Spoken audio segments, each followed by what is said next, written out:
जो भागलपुर के दंगा हमारे माथे पर कलंक का टीका था, लालू प्रसाद जी ने प्रमाण पत्र दिया था पार्लियामेंट में कि भारतीय जनता पार्टी और आरएसएस को बदनाम करने के लिए यह दंगा हुआ था।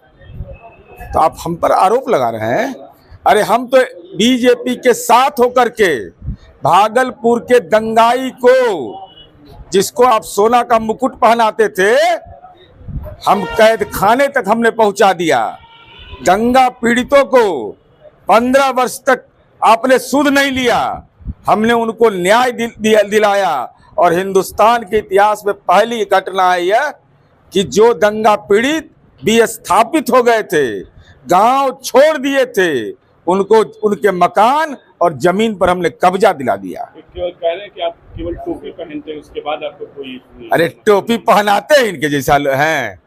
बताइए तो कबाब मंत्री थे बेचारे के साथ क्या क्या किया, अनवर साहब के साथ मुसलमानों का जमीन लिखवा लिया। अब भाषण दे रहे हैं, ये टोपियां ना पहना रहे थे कि आपको ही बना देंगे, आपको वो बना देंगे, लेकिन जनता ही आपको टोपी पहना दी। कहे हैं कि यदि मैं संसद में होता तो ये वक्फ बिल की बात ही कुछ और।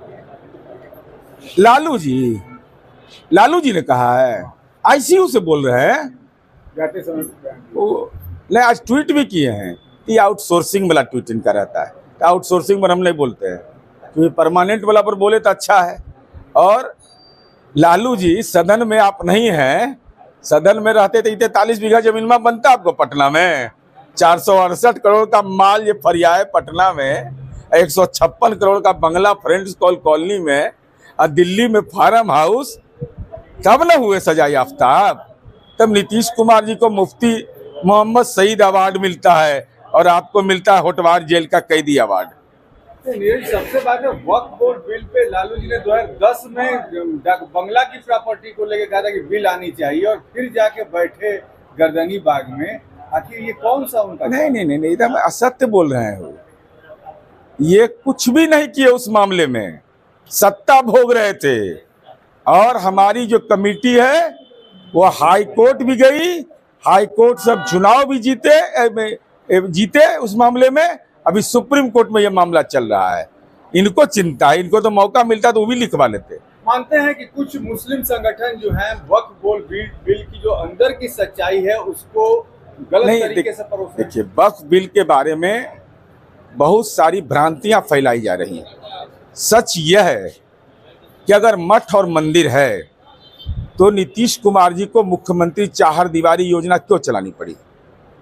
भाई तो मठ मंदिर का दायित्व था। कब्रिस्तान की घेराबंदी का दायित्व किसका था? सामाजिक दायित्व वक्फ का था। तो कब्रिस्तान की घेराबंदी नीतीश कुमार जी ने कराया। अल्पसंख्यक कल्याण छात्रावास नीतीश कुमार जी ने किया। तालीम के लिए व्यवस्था ये करना चाहिए था वक्फ की संपत्ति से। मंदिर से विद्यालय चलना चाहिए था। तो आखिर ये जो भूभाग है, चाहे वो मंदिर के नाम पर रहे या वक्फ के नाम पर रहे, तो विकास तो होना चाहिए उसका ना। और हम लोगों ने तो नजीर पेश किया है। हमको लालू यादव से, राहुल गांधी से प्रमाण पत्र चाहिए।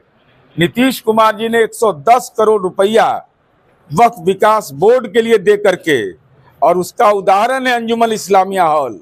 जाओ लालू यादव का खंडहर दिखाओ अंजुमन इस्लामिया हॉल का, और हमारा वो शीश महल दिखा दीजिए कि हमने कैसा शानदार बनाया। तो आपने सुना, ये थे जदयू के प्रवक्ता और एमएलसी नीरज कुमार, जिन्होंने लालू यादव को घेरा और कहा कि वक्फ बोर्ड बिल पर जो भ्रांतियां फैला रहे हैं। 2010 में उन्होंने मांग की थी कि वक्फ बिल में संशोधन होना चाहिए, और यहाँ तक कि डाक बंगला की कुछ प्रॉपर्टियों को लेकर ये मांग किया था।